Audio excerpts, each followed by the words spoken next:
Alors on va vous inviter vraiment à louer notre Dieu de tout votre cœur. Je sais que certains ont une semaine particulière. Pour d'autres, ça s'est mieux passé que la semaine d'avant et on remercie le Seigneur pour ça. Parce qu'il n'y a pas que des situations difficiles et compliquées, n'est-ce pas? Mais en tout cas, on veut vous embarquer avec nous. On est une petite configuration, mais on a le feu à un point. Et on aimerait vous embarquer sur cette introduction qu'on va reprendre tout au long du chant. Et ça dit, tu viens m'éclairer. Ok? Donc on va vous le montrer, comme ça vous serez avec nous. Ça dit, tu viens m'éclairer. On va le faire à l'unisson, comme ça on le apprend. Tu viens m'éclairer. Tu viens m'éclairer. Tu viens m'éclairer. Tu viens m'éclairer ma voix. Tu viens m'éclairer ma voix. Tu viens m'éclairer. Tu viens m'éclairer. Oh, oh, oh. Tu viens m'éclairer. Jésus. Tu viens m'éclairer. Tu viens éclairer ma voix. Tu viens éclairer ma voix. Est-ce que ça va? C'est facile, n'est-ce pas? Donc ça c'était pour de faux, hein. Maintenant c'est pour de vrai. On y va ensemble? Hey, ah, hey.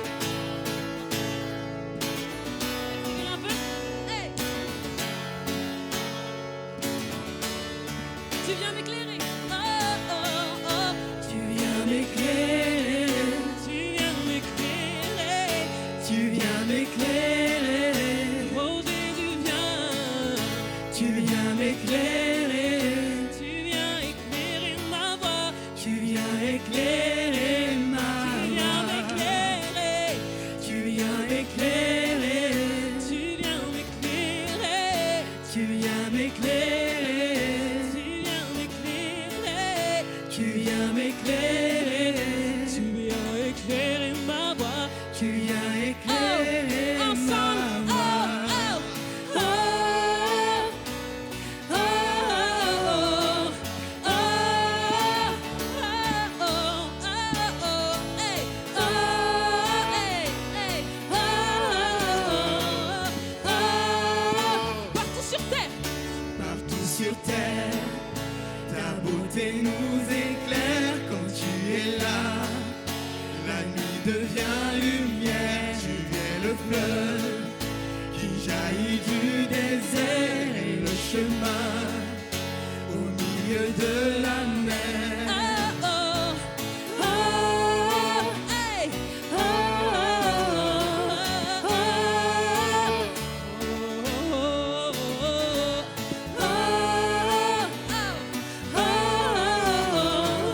oh, partout sur terre. Partout sur terre, ta beauté nous éclaire quand tu es là. La nuit devient lumière, tu es le fleuve qui jaillit du désert et le chemin au milieu de la mer. Dieu, tu es la lumière, tu ne faiblis jamais, tu es l'espoir, tu vis en moi. Et dans l'obscurité, tu ne faillis jamais, tu es l'espoir. Tu viens éclairer. Tu viens ma m'éclairer voix. ensemble, tu viens. Hey. Tu viens éclairer. Tu viens m'éclairer. Tu viens m'éclairer. Tu viens m'éclairer. Tu viens m'éclairer. Tu viens éclairer ma voix. Tu viens éclairer ma voix.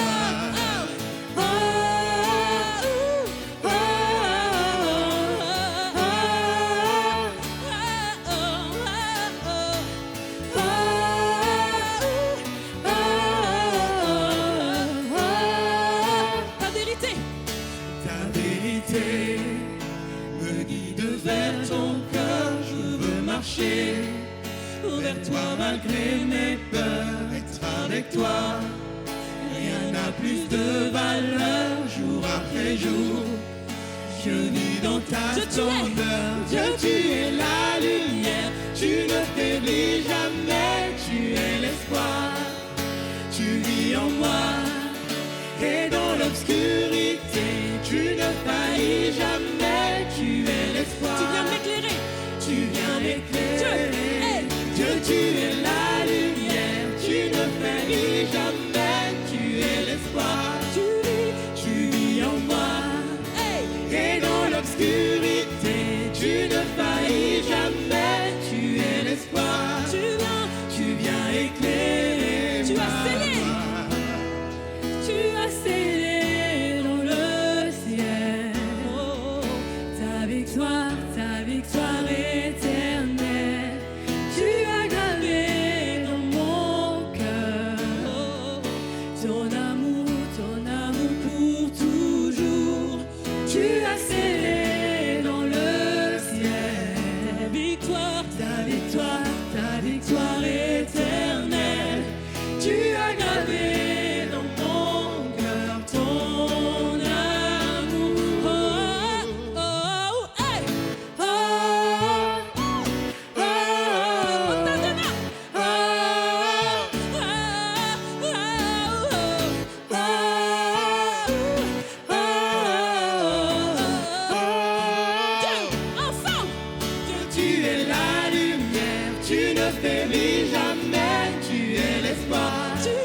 Tu vis en moi. Et dans l'obscurité, tu ne faillis jamais, tu es l'espoir. Tu viens m'éclairer. Tu viens m'éclairer. Dieu, tu es ma lumière, tu ne faiblis jamais, tu es l'espoir. Tu vis en moi. Et dans l'obscurité, tu ne faillis jamais, tu es l'espoir. Tu viens éclairer. Tu viens m'éclairer, disons-le. Tu viens m'éclairer. Tu viens m'éclairer, Seigneur. Tu viens m'éclairer. Tu viens m'éclairer. Tu viens m'éclairer. Tu viens éclairer ma voix. Tu viens éclairer ma Tu viens me voix. toucher. Tu viens me toucher. Tu viens me toucher. Tu viens me toucher. Tu viens me toucher. Tu viens me Tu viens toucher. éclairer ma voix, Seigneur. Oh, Tu viens éclairer ma tu viens voix. me parler. Alléluia, tu viens nous parler. Tu viens nous toucher. Tu viens nous saisir, Seigneur Jésus. Merci. Merci pour ta présence, Seigneur. Rien ne se compare à ta présence. Alléluia, nous t'adorons, Seigneur. Alléluia, nous bénissons ton nom, Seigneur. Est-ce qu'on peut le redire?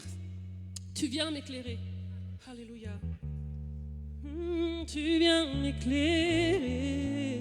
Tu viens m'éclairer. Tu viens m'éclairer. Tu viens m'éclairer. M'éclairer. Tu viens m'éclairer. Tu viens éclairer ma voix. Alléluia. Merci Seigneur pour ta grâce. Seigneur, que serions-nous sans toi? Où irions-nous sans toi? Tu as les paroles de la vie, Jésus. Seigneur, viens nous éclairer en ce matin. Si quelqu'un est dans l'obscurité, s'il se pose des questions même pour savoir qui tu es vraiment, si tu es vraiment son Père, si tu es vraiment son Dieu, si tu existes vraiment, Seigneur Jésus, viens répondre par ta précieuse présence, Dieu d'amour. Alléluia. Merci Jésus. Alléluia.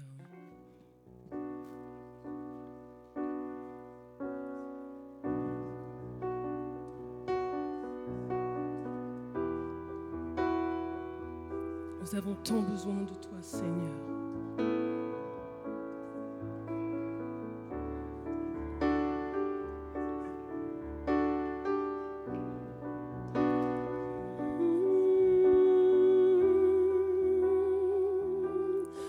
Viens nous toucher.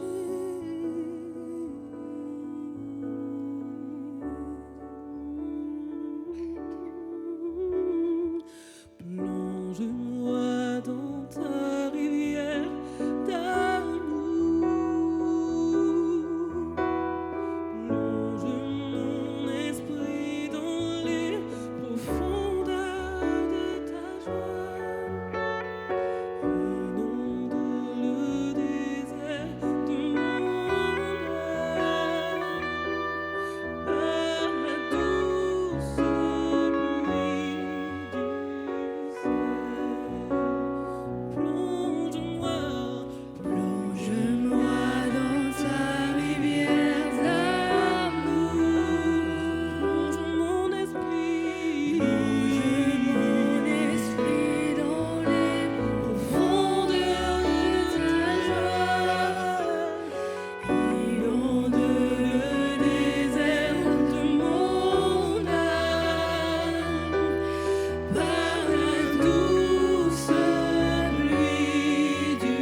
matin.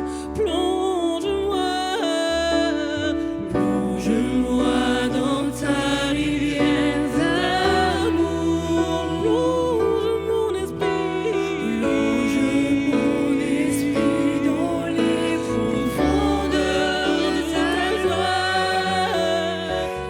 Inonde le désert de mon âme par la douce pluie du ciel. Mon âme est rafraîchie quand ton onction m'envahit. Et je suis restaurée, guérie quand ton onction m'envahit. Mon âme est rafraîchie quand ton onction m'envahit.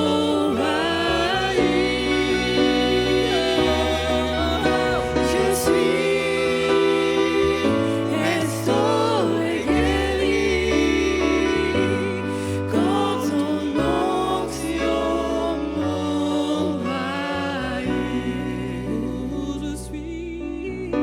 Je suis restaurée, guérie quand ton onction m'envahit. Oh, je suis restaurée, guérie quand ton onction m'envahit. Quand ton onction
Nous avons tant besoin de toi, Seigneur. Alléluia. Ton onction me guérit. Elle me guérit. Elle me guérit. Est-ce qu'on peut le dire une dernière fois? Ton onction me guérit.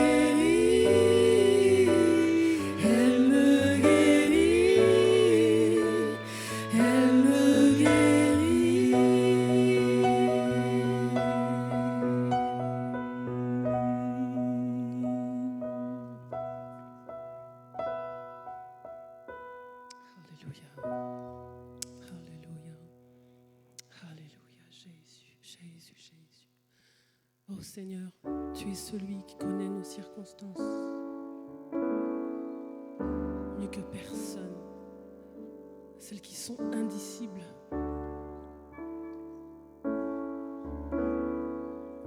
Alléluia. Et tu es un Père aimant, celui dans la présence duquel nous pouvons nous ressourcer.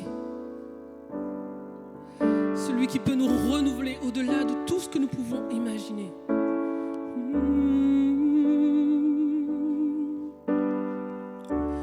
Je te prie et tu entends ma voix.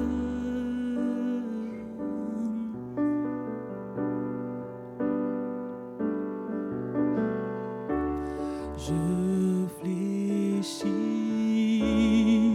les genoux devant toi.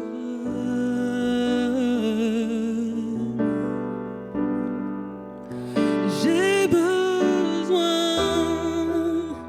que tu traces un nouveau chemin.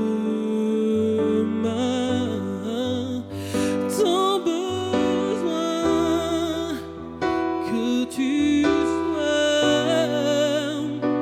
mon puissant soutien.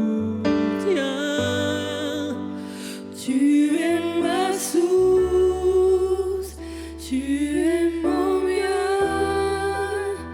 Quand je me perds, tu prends ma main, tu me relèves de la poussière dans le désert.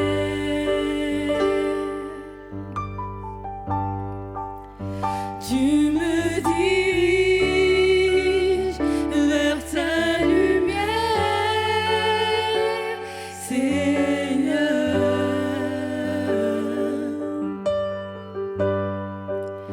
Tu es mon Père, tu restes Dieu dans mon désert. Dans mon désert. Dans mon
parfois nous oublions, Seigneur, combien tu nous aimes.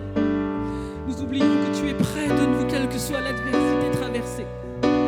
Tu m'aimeras toujours.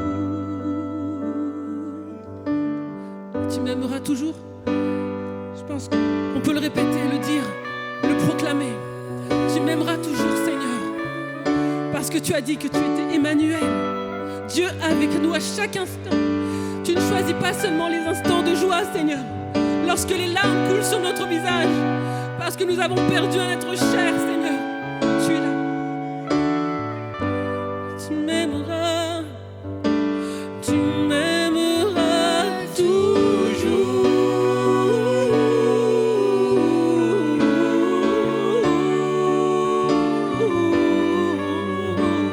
Tu m'aimeras, tu m'aimeras toujours.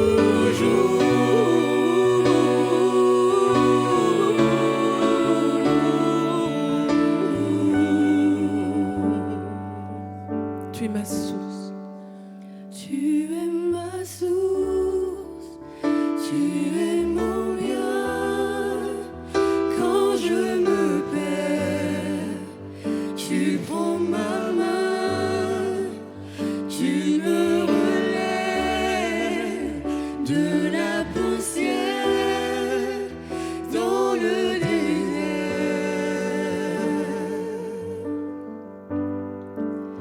Tu me diriges vers ta lumière, Seigneur.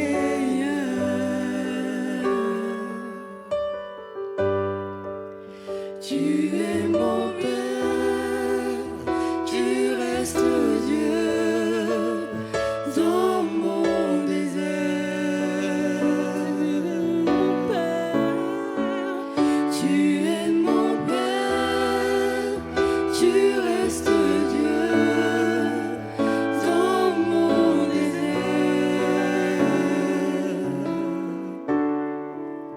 Tu es mon Père, tu restes Dieu dans mon désert.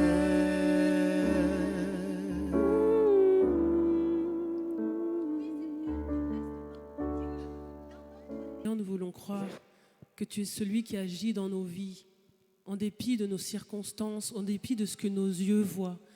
Et nous voulons croire, Seigneur Jésus, que, Seigneur, alors que nous plaçons nos regards sur toi, que nous fixons nos regards sur toi, Seigneur, tu agiras, Seigneur, tu consoleras, Seigneur, tu relèveras, Seigneur, tu réjouiras nos cœurs, ô Dieu d'amour. Alléluia.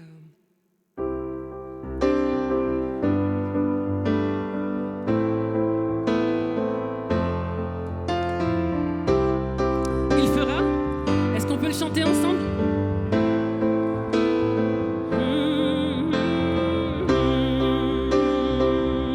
Tu es fidèle, Seigneur. Nous comptons sur ta grâce.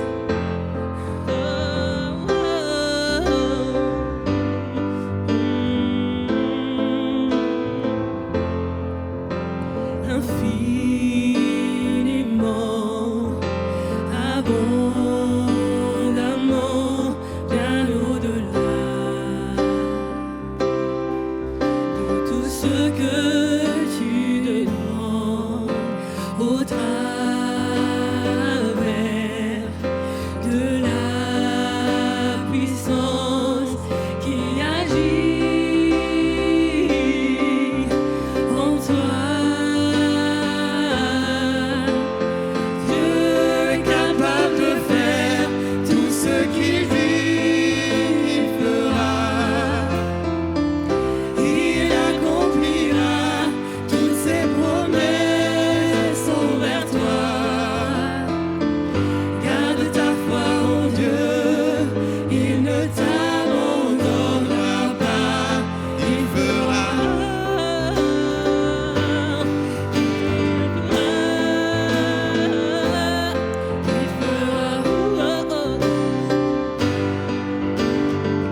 Alléluia. Est-ce qu'on peut acclamer le nom du Seigneur ce matin? Alléluia. Alléluia. Vous pouvez rester debout. Ce matin, j'avais à cœur de prier pour quelqu'un qui se sent fatigué, fragilisé, faible, faillible. Et ce matin, le Seigneur, je crois, le Saint-Esprit nous emmène à prier pour l'Église, à prier pour nos bien-aimés qui sont là ce matin, qui luttent, qui sont au bord du gouffre pour certains. Et j'aimerais qu'on puisse prendre un temps. On veut des cultes prophétiques conduits par l'Esprit de Dieu. Je prie qu'on puisse prendre, je vous demande qu'on puisse prendre un temps de prière tous ensemble. On va élever la voix tous ensemble et on va déclarer la parole de Dieu. Il y a une tragédie aujourd'hui. C'est que des chrétiens qui ont le Saint-Esprit, qui ont l'Esprit qui a ressuscité Christ d'entre les morts, qui est en eux, subissent les assauts de l'ennemi, subissent les aléas de la vie. Et ce matin, Dieu veut venir fortifier quelqu'un. Dieu veut tendre la main à quelqu'un. Alléluia. Est-ce que vous êtes d'accord qu'on prie pour ça? Alléluia. On va lever la voix ce matin et on va engager des prières. Tu vas fermer les yeux, tu vas prier de tout ton cœur ce matin. Alléluia. Alléluia. Il est écrit dans Actes chapitre 4, 24, alors que l'Église était sujette à des pressions, à des persécutions. La Bible dit qu'ils ont élevé la voix tous ensemble. Alléluia. On va élever la voix tous ensemble ce matin pour tous les bien-aimés qui sont faibles. Si tu es baptisé du Saint-Esprit ce matin, prie en langue ce matin. La Bible dit que celui qui prie en langue, passe le relais au Saint-Esprit. C'est le Saint-Esprit qui intercède par des soupirs inexprimables. Seigneur, ce matin, je prie pour quelqu'un qui est venu en ce lieu, qui est au bord du gouffre, qui est fatigué, qui est faible, qui a envie de tout lâcher, qui est en pilote automatique, qui subit sa vie. Je prie que ta force toute puissante puisse la visiter.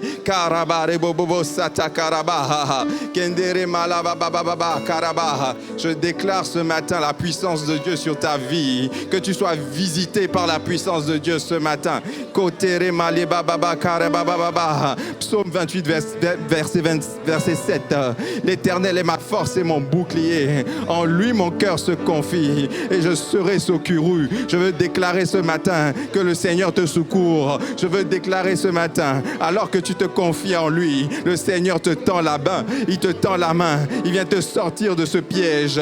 Et il est ta force et ton bouclier. Il est celui qui te protège. Il est ton garde-corps. Alors que tu as des menaces, alors que la justice te poursuit, alors que l'administration te poursuit, le Seigneur est ton bouclier ce matin. Le Seigneur dresse des boucliers autour de toi parce qu'il est ta force. Quelqu'un qui est dans la détresse ce matin se sent comme escorté, se sent comme protégé. Alléluia. Ésaïe 40, verset 31. Ceux qui se confient en l'Éternel renouvellent leur force. Ils prennent leur envol comme des aigles. Je déclare sur la vie de quelqu'un ce matin qui va prendre son envol comme un aigle, alors qu'il avait l'impression de patauger, alors qu'il avait l'impression de faire du surplace. Tu décolles comme un aigle. Tu renouvelles tes forces de façon surnaturelle ce matin. Oh, merci Saint-Esprit, parce que tu es déjà à l'œuvre. Tu es en train d'agir ce matin. Tu es en train de renouveler quelqu'un qui est fatigué, quelqu'un qui est découragé. Oh, ils prennent leur envol comme des aigles. Ils courent et ne se lassent pas.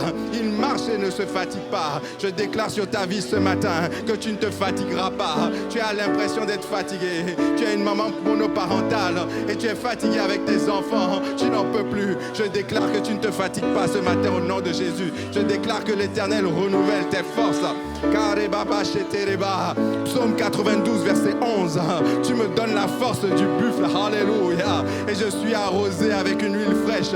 Oh, le Seigneur te donne la force du buffle ce matin. La force du taureau sauvage ce matin. Cet animal qui est capable avec sa force de faire bouger des voitures, de faire bouger des tonnes. Il te donne la force du taureau sauvage ce matin. Il oint d'huile ta tête avec une onction fraîche, une onction renouvelée, une vie de prière renouvelée, une vie de jeûne renouvelée, une vie de méditation de la parole renouvelée, une vie de sanctification renouvelée. Oh, est-ce que je parle à quelqu'un ce matin? Si c'est à toi que je parle, prie en langue ce matin. Oh Seigneur Jésus, viens secourir quelqu'un qui est faible. 2 Timothée 1,7. Ce n'est pas un esprit de timidité que Dieu nous a donné, mais un esprit de force. Tu n'as pas reçu un esprit qui va te rendre timoré, qui va te rendre timide, qui va te rendre passive, qui va te rendre flegmatique. Non, tu as reçu un esprit de force qui t'emmène à te lever. Oh, quelqu'un qui marche, le dos courbé, la tête vers le bas. Tu relèves ta tête ce matin parce que Dieu te donne un esprit de force, un esprit de puissance. Ce matin, encadré par l'amour et la sagesse, oui, mais il te donne un esprit de force ce matin. Est-ce que je parle à quelqu'un ce matin? Oh, Seigneur veut vivre le réveil de la Pentecôte. Il y a un siècle, tu es entré dans cette école biblique et tu as visité des étudiants et ils se sont mis à parler de nouvelles langues. Ils se sont mis à vivre l'atmosphère de la Pentecôte. Seigneur, je ne veux pas juste être un historien, je ne veux pas juste lire ça dans la Bible, je veux le vivre aujourd'hui. Et je crois que ce matin, tu as donné rendez-vous à quelqu'un. Tu vas le visiter par ton esprit ce matin. Il pensait venir à une réunion classique, un dimanche classique, avec la louange, la prédication, les annonces, mais tu bouleverses les liturgies. Ce matin, tu viens rencontrer quelqu'un dans ta présence. Tu viens lui montrer ta réalité, ta tangibilité. Tu viens le booster de façon surnaturelle. Éphésiens 6:10. Du reste, frères, fortifiez-vous dans le Seigneur et par sa force toute puissante. Oh, j'aime ce verset. Seigneur, merci parce que ta force est puissante. Puissante pour les faiblesses financières, puissante pour les faiblesses relationnelles, puissante pour les faiblesses socio-professionnelles, puissante pour les faiblesses spirituelles. Quel que soit le nom de ton problème, quel que soit le nom de ta faiblesse, le Saint-Esprit vient avec sa force toute puissante. Alléluia. Je déclare ce matin par la foi que le Seigneur va te visiter dans ta faiblesse. Là précisément où tu te sens faible, le Seigneur va te rendre fort. Là précisément où tu te sens incapable, le Seigneur va te rendre capable. Là précisément où tu te sens handicapé, le Seigneur va te rendre apte. Katereba shekereba, tereba baba setereba. Éphésiens 3:14. À cause de cela, je fléchis les genoux devant le Père, duquel tire son nom,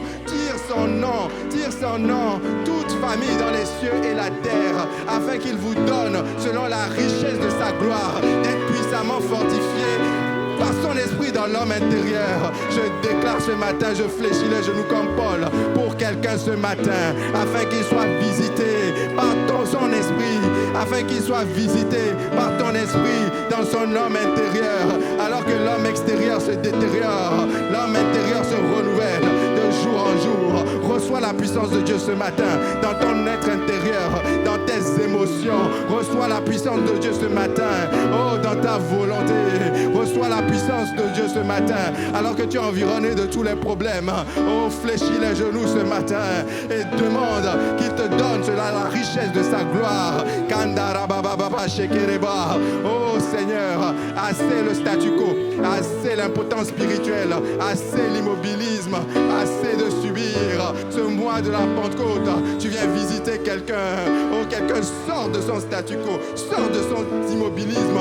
Quelqu'un qui est là, qui se vautre dans le péché, qui se vautre dans l'addiction, qui se vautre dans la pornographie, qui se vautre dans l'alcool, la drogue. Quelqu'un qui est là, qui est subi à toute forme de violence. Ce mois-ci, je veux déclarer que c'est la fin de subir, la fin de l'addiction. Je veux déclarer ce matin, oh, qu'aujourd'hui, le Seigneur te donne une nouvelle vie. Je veux déclarer ce matin qu'aujourd'hui est le premier jour d'une nouvelle vie. Au nom de Jésus.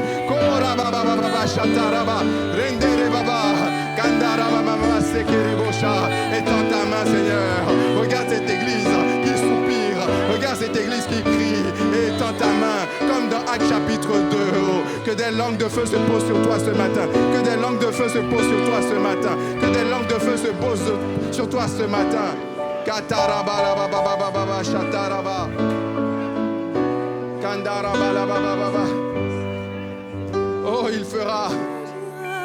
Kandaraba sataraba. Shetere mala ma ma ma ma. Karebo saya. Oh, fais de ce lieu une zone d'interdiction des œuvres du diable. Seigneur, que l'ennemi reste dehors aujourd'hui.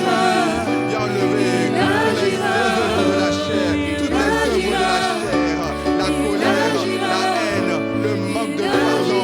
Viens enlever, Seigneur. Oh, en ce lieu ce matin, tu viens instaurer l'atmosphère du royaume des cieux.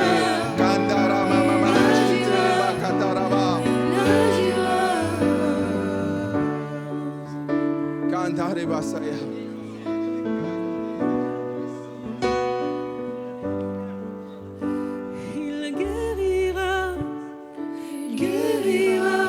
Shareba sataraba. Guérira, Kandereba sataraba.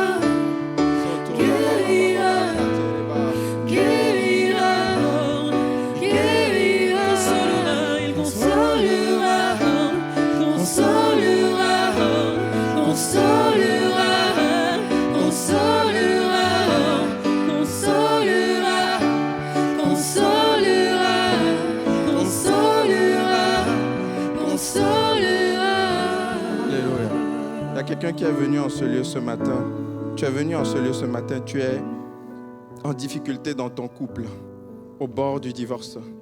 Tu as déjà commencé à réfléchir aux démarches. J'aimerais que tu viennes sur le devant ce matin, je vais prier pour toi. Les pasteurs ont prié pour toi ce matin. Peut-être que tu es là et tu te dis, Seigneur, est-ce que je dois divorcer? Je sais que ce n'est pas dans ta parole, mais je n'en peux plus. Le Seigneur te parle ce matin, te dit non. Je peux encore te soutenir. Si c'est ton cas, viens sur le devant, on va prier pour toi. Alléluia. Il y a quelqu'un qui est ici ce matin. Oh, tu souffres dans ton célibat. Tu souffres, tu n'en peux plus. Tu souffres au point que tu es proche de faire un compromis. Je sais que cet appel, il peut t'exposer. Mais viens sur le devant. Le Seigneur veut te soutenir, veut te fortifier ce matin. Alors qu'on peut continuer à prier. Alléluia. Je demandais à Pasteur Nico de bien vouloir, les pasteurs qui sont là, bien vouloir prier. Je demandais aux pasteurs qui sont là de bien vouloir venir, si vous le permettez. Pasteur Nicolas Pradal, pasteurs qui sont là, venez prier, s'il vous plaît. Alléluia. L'église peut fermer les yeux en prière ce matin. C'est une atmosphère prophétique ce matin. Le Seigneur veut parler, il veut venir de façon disruptive, il veut venir de façon étonnante pour venir te parler ce matin. Prie en langue ce matin, alléluia. Si tu es baptisé dans le Saint-Esprit, prie en langue ce matin, demande l'atmosphère, demande le secours du Saint-Esprit ce matin. Seigneur, merci parce que tu donnes des dons à ton Église. Tu parles de façon surnaturelle, des paroles de connaissance, des paroles de sagesse, des paroles de prédiction. Non, la Pentecôte n'est pas finie depuis l'ère apostolique. Tu parles encore aujourd'hui et tu parles parce que tu aimes les gens. Tu parles parce que tu es au fait de la situation des gens. Tu parles parce que tu veux guérir. Tu parles parce que tu veux sauver. Étends ta main ce matin. Fais encore des signes, des prodiges et des miracles comme tu le fis au temps des apôtres. Viens encore soutenir de façon surnaturelle quelqu'un ce matin. Rondale mama mama soto kotaraba shetereba. La rebosata rebosha.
on va le chanter encore une dernière fois, ce refrain.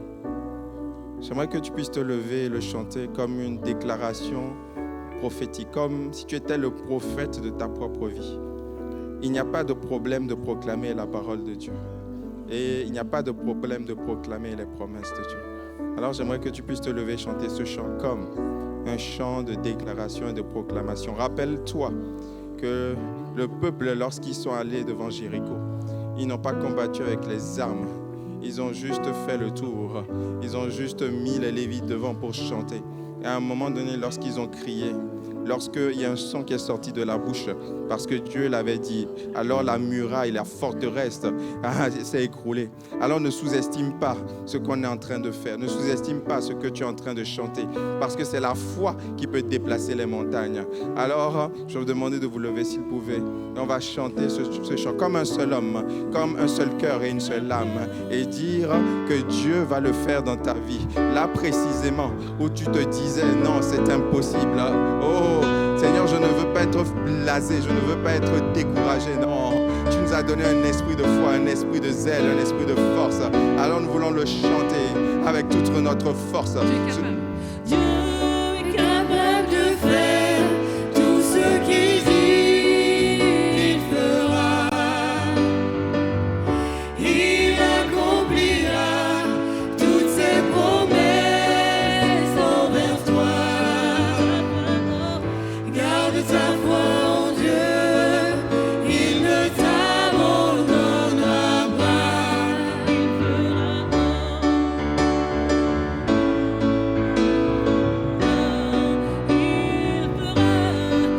fera. Dieu est capable de faire. Dieu est capable de faire tout ce qu'il dit, il fera. Il accomplira toutes ses promesses envers toi. Garde ta foi en Dieu, il ne t'abandonnera pas. Garde ta foi en Dieu, il ne t'abandonnera pas. Garde ta foi en Dieu, il ne t'abandonnera pas. Il fera. Est-ce qu'on peut acclamer le nom du Seigneur ce matin? Alléluia. Alléluia. Tourne-toi vers quelqu'un et dis-lui, il va le faire dans ta vie. Alléluia, alléluia, alléluia. Alléluia. Alléluia. J'aimerais remercier l'équipe de louanges, l'équipe technique. Ils font beaucoup avec peu. Est-ce qu'on peut célébrer, s'il vous plaît, leur vie et toutes les équipes qui servent? On vous aime. Merci pour votre service, pour votre ministère. Est-ce que vous allez bien ce matin? Alléluia. Pardonnez-moi si on bouscule un peu la liturgie. Quelquefois, on a défini nous-mêmes des cadres et on se met dedans. Mais Dieu, quelquefois, il est fatigué du cadre. Alléluia. Dieu, il établit des fois des cadres pour un moment, mais après, Dieu, il change de cadre. Élie l'a appris à ses dépens. Élie, c'était un homme de puissance. Il voyait Dieu avec de la puissance. Mais alors qu'il était épuisé, Dieu lui a dit, maintenant, je vais te parler avec un murmure doux et léger. Et il attendait Dieu dans le tremblement, dans le feu. Mais Dieu dit, non, je vais opérer différemment. Et ce n'est pas parce que c'est différent que ce n'est pas bon. Amen. Ça nous dérange quelquefois un tout petit peu, mais ce n'est pas parce que c'est différent que ce n'est pas bon. Alors, pardonnez-moi si on bouge un peu, mais je crois que ça bénit, édifier quelqu'un. Amen. Alors, ce matin, je suis venu avec une courte pensée, j'espère ne pas être long. Aujourd'hui, si je ne prêche pas, ce n'est pas grave, parce que je veux vraiment que le Saint-Esprit agisse, qu'on puisse prier. Je ferai les annonces à la fin. Le titre de mon message ce matin, un peu disruptif, provocateur, mais tu vas comprendre pourquoi, c'est important. Le titre de mon message, c'est « Tu es beaucoup plus fort que tu ne le penses ». Tu es beaucoup plus fort que tu ne le penses. Est-ce que tu peux m'aider à dire à quelqu'un à côté de toi, tu es beaucoup plus fort que tu ne le penses?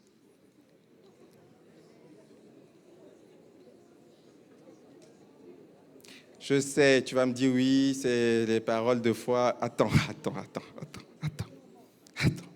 C'est la Bible. Il y a une tragédie aujourd'hui, mes amis. C'est que beaucoup de chrétiens vivent dans une faiblesse intérieure constante. C'est une tragédie parce que Jésus est mort sur la croix pour nos péchés. Il a tout accompli. Et la parole déclare qu'il nous a donné son esprit.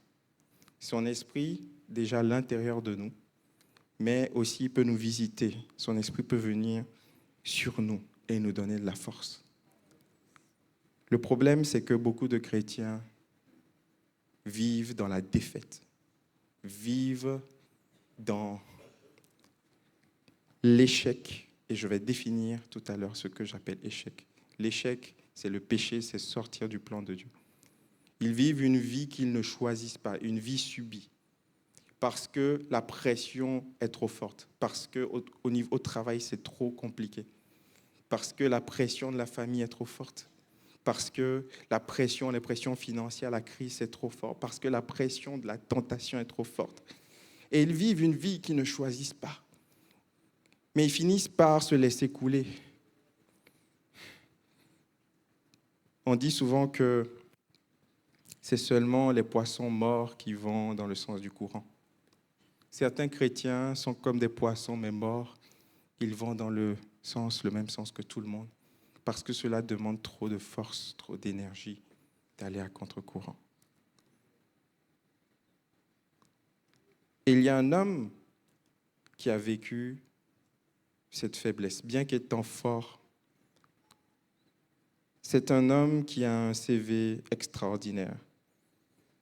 S'il y avait une personne dans le Nouveau Testament qui pourrait être considérée comme un héros, ce serait lui, ce serait bien l'apôtre Paul.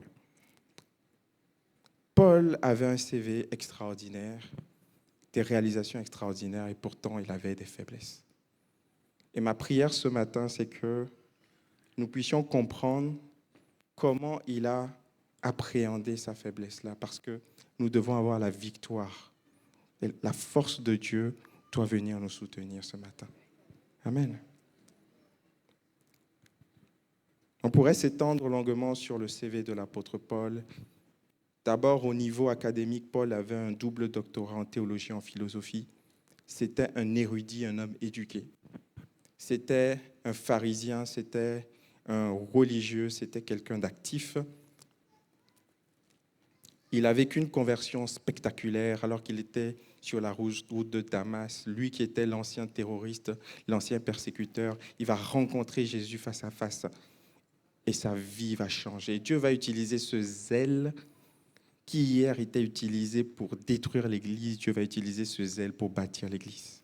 Oh, j'aime ce que Dieu fait parce que Dieu change le mal en bien. Alléluia. C'est ce qu'il veut faire dans ta vie aussi. J'aime quand l'ennemi... En fait, des fois, Dieu fait le contre-Uno du diable. Quand le diable dit Uno, je l'ai eu avec l'alcoolisme. Dieu dit contre-Uno, je vais l'utiliser maintenant que je l'ai guéri pour guérir d'autres alcooliques. Alléluia. Oh, tu peux dire Amen. C'est ça ce que Dieu fait. Alors que Jésus était sur la croix, le diable se frottait les mains. Alléluia, on va tuer ce Messie. Mais comment tu peux retenir un homme parfait en enfer? Alléluia. Et la Bible dit qu'alors qu'il était sur cette croix, un instrument de mort, de torture, la pire mort, c'était l'instrument de victoire pour tous les chrétiens. Alléluia. Paul avait des révélations incomparables. Paul est allé au IIIe siècle. Paul a vu des choses que aucun de nous ici, certainement, n'a vues.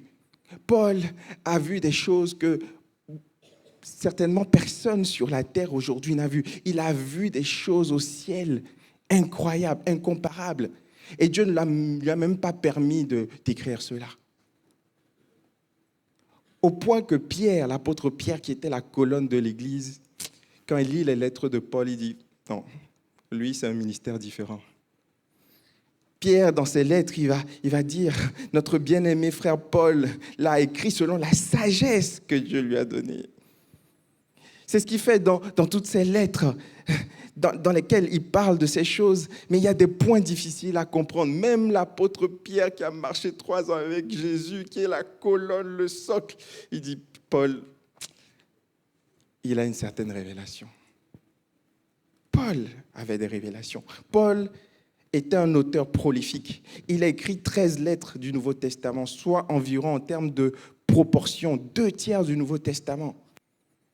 Paul a fait 3 grands voyages missionnaires qui se sont étalés sur une dizaine d'années. Il a parcouru plus de 10 000 kilomètres, dont la plupart parcourus à pied dans des déserts, dans le froid la nuit. Exceptionnel, dans un monde où il n'y avait pas d'IA, il n'y avait pas d'Internet, il n'y avait pas de WhatsApp.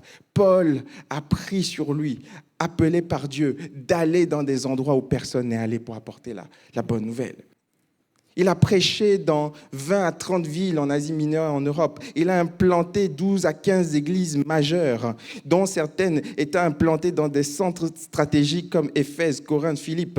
Il a traversé des villes comme Antioche en Syrie, Jérusalem, Césarée, Tyr, Sidon, à Chypre, Salamine, Paphos, en Asie mineure, Perge, Antioche de Pisidie, Iconium, Lystre, Derbe, Athalie, Troas, Assos, Mytilène, Chios, Samos, Milet, Néapolis, Philippe, Amphipolis, Apollonie, Thessalonique, Bérée, Athènes, Corinthe. Même vous êtes fatigués. On fait que lire, vous êtes déjà fatigués. Incroyable. Malte, Syracuse, Rhégium, Pouzole, et il va finir emprisonné à Rome. Quel homme, Paul! Quand on lit ça, on a envie de lui ressembler. Paul avait un ministère rempli de surnaturel. Il le disait lui-même, que ses prédications n'étaient pas faites avec des discours de sagesse simplement, mais avec une démonstration de puissance. Le Saint-Esprit accompagnait les prédications de Paul. À Lystre, il va arriver et il va guérir un boiteux de naissance, un homme qui n'avait jamais marché. Il ne savait pas ce que ça faisait de marcher droit sur ses 2 pieds, de toute sa vie. Paul va le guérir. Alléluia. Paul va délivrer une femme possédée à Philippe. Paul va ressusciter un mort. Mais la vraie résurrection, pas les sketchs qu'on fait aujourd'hui dans certains endroits. Des vraies résurrections. Eutychus. Paul va vivre tout ça. Et la Bible dit dans Actes 19, verset 11, que Dieu faisait des miracles extraordinaires. Dites avec moi extraordinaires.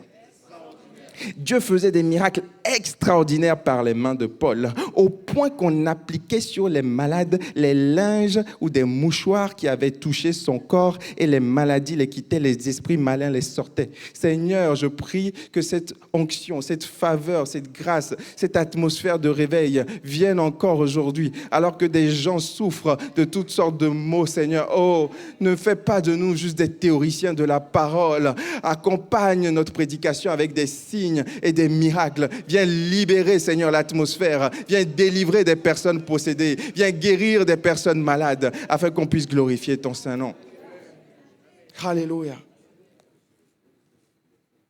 Mais malgré tout ça, Paul avait une faiblesse. Paul avait une écharde. Et malgré tout ça, des gens vont le critiquer. À Corinthe. Paul est allé dans son 2e voyage missionnaire, implanté à Corinthe. Et ensuite, il est parti et on lui a rapporté qu'il y avait des problèmes à Corinthe. Alors, il a écrit 4 lettres. On n'a que 2 lettres. 1 et 2 Corinthiens, c'est la 2e et la 4e lettre adressées aux Corinthiens. 2 ont été perdus. Mais il va adresser des lettres. Et les gens vont se moquer de Paul. Vous vous rappelez, à Corinthe, certains étaient de Pierre, d'autres Apollos. À Corinthe, on choisissait les ministères préférés. Ça n'a pas beaucoup changé aujourd'hui. Lui, là, je préfère son style quand même. Lui, là, bof. À Corinthe, on comparait. Corinthe était une église où il y avait la puissance du Saint-Esprit, la puissance de Dieu, mais une église charnelle comme pas possible. Oh!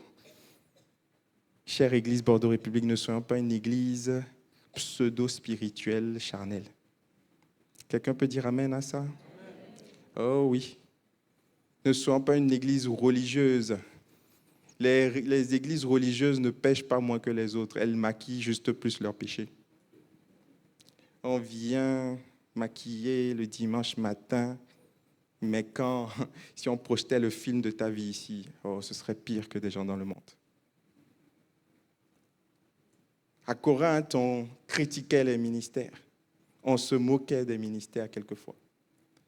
Et à Corinthe, il va y avoir des hommes charismatiques qui vont arriver. Ils vont dire non. Paul, déjà, il est petit de taille. Il ne parle pas bien. Nous, on est les super apôtres. Nous, on est les vrais hommes de Dieu. Alléluia. Nous, on arrive dans des limousines avec nos jets privés. Paul, il est broke. Paul, il n'a pas de matière. Paul a été moqué. Chère Église, avec mon cœur, arrêtons de critiquer les ministères, les personnes qui servent. Comment peut-on critiquer un tel homme qui a donné sa vie à Dieu? Comment peut-on? Alors Paul va écrire 2 Corinthiens. C'est une lettre gênante parce qu'il est obligé de se justifier. Qu'est-ce que c'est gênant quand tu fais le bien et que tu es obligé de te justifier? Quelqu'un connaît ça? Quand tes collègues de travail te font la misère, tu es obligé de te justifier. Quand tes enfants, arrivés à un certain âge, te critiquent, papa, maman, tu n'as pas assuré. Tu es obligé de t'expliquer, il y a eu des circonstances atténuantes, c'était pas simple. Qu'est-ce que c'est gênant lorsque tu es obligé de te justifier?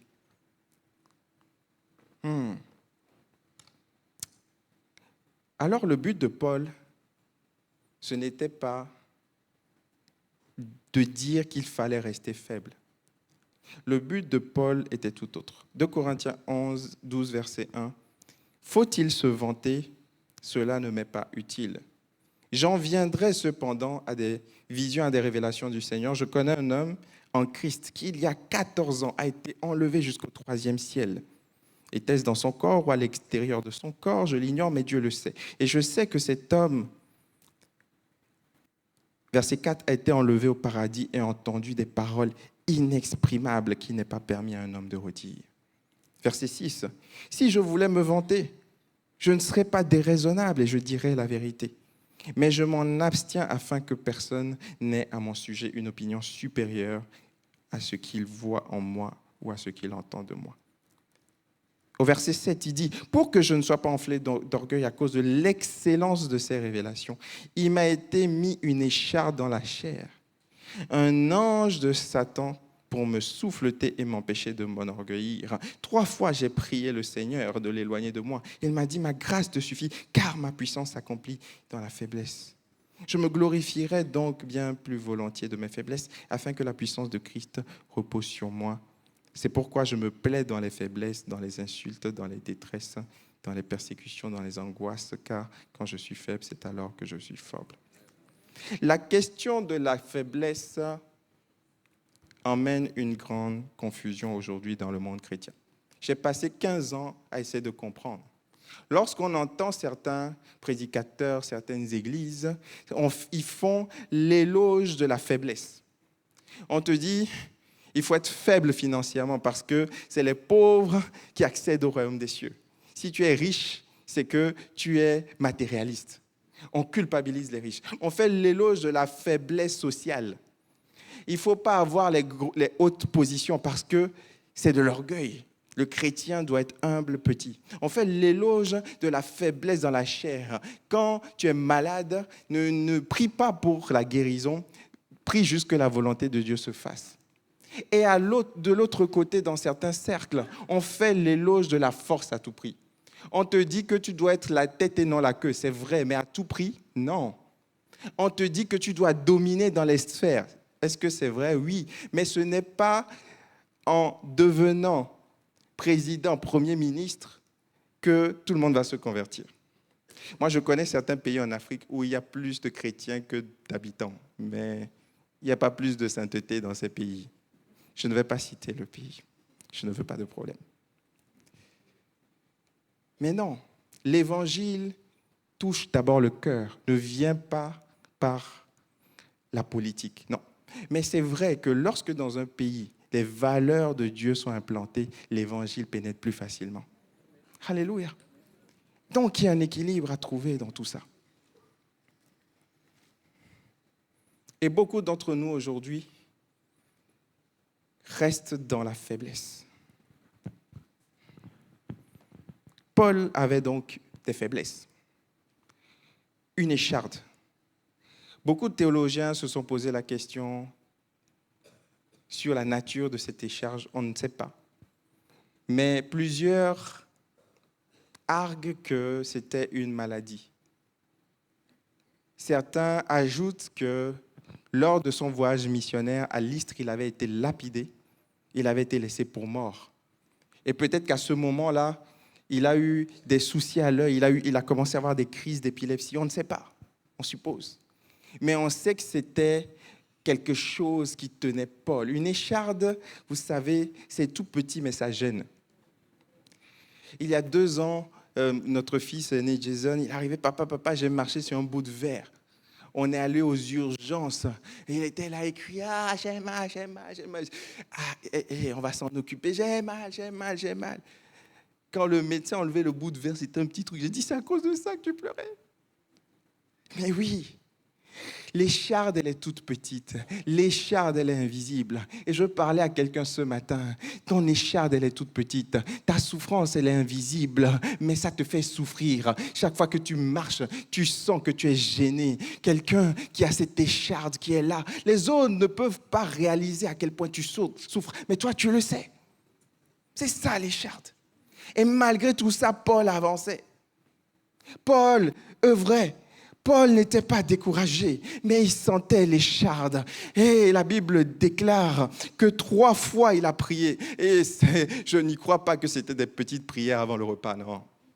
Je pense que Paul a dû s'enfermer 3 fois. La première fois, peut-être des semaines à prier, à chercher la face de Dieu, à soupirer, à combattre, comme il disait, combattre comme Épaphrase dans les prières. Seigneur, enlève de moi cette écharpe. J'ai fait vœu de célibat pour toi. J'ai tout abandonné pour toi. J'ai regardé ma théologie comme de la boue. J'ai donné ma vie pour toi. Mais regarde, cette écharpe me ralentit. J'ai besoin de te servir encore plus. J'ai besoin de courir vers le but. Mais cette écharpe me fait mal. Alors enlève-la. Rien du tout, silence radio. Est-ce que quelqu'un connaît ça? Les déceptions après la foi. Tu arrives, tu te dis, oh ce culte, j'ai senti la présence de Dieu. Tu viens de voir l'appel, tu rentres chez toi, la situation n'a pas changé. Tu vas chercher des ministères. Tu dis, oh, si ce pasteur l'a pris pour moi, je serai guéri. Il prie pour toi, mais ça ne change pas. Alors tu peux être découragé. Et Paul est revenu une seconde fois.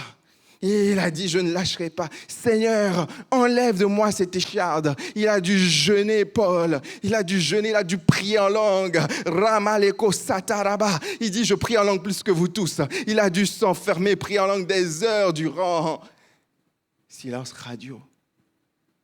Et Paul dit non, j'irai encore. Cette écharde m'embête, cette écharde me fait souffrir. En plus, un ange de Satan vient me souffleter. Vous savez c'est quoi souffleter? Je prêche l'évangile. Seigneur, j'ai ressuscité Eutychus par ta puissance. Enlève cette écharde. Silence. Quelquefois, l'ennemi va venir te parler et il va te dire, chrétien de pacotille. Regarde ta famille. Regarde tes enfants qui ne sont pas convertis. Tu fais tout ça, mais ça ne marche pas. Regarde tes finances. Tu passes toutes tes heures à l'église. Regarde tes chrétiens, tes collègues plutôt. Ils ne vont pas à l'église. Ils ont investi. Ils ont laissé un héritage à leurs enfants. Chrétiens de pacotille. Oh, je veux prier pour quelqu'un qui sent des anges de Satan le souffleter. Je veux te dire, le Seigneur permet cela pour un but. Satan, Dieu le permet pour un but. Mais comme Job, le Seigneur veut te dire que ce que le diable te vole, Dieu va te le restituer. Alléluia.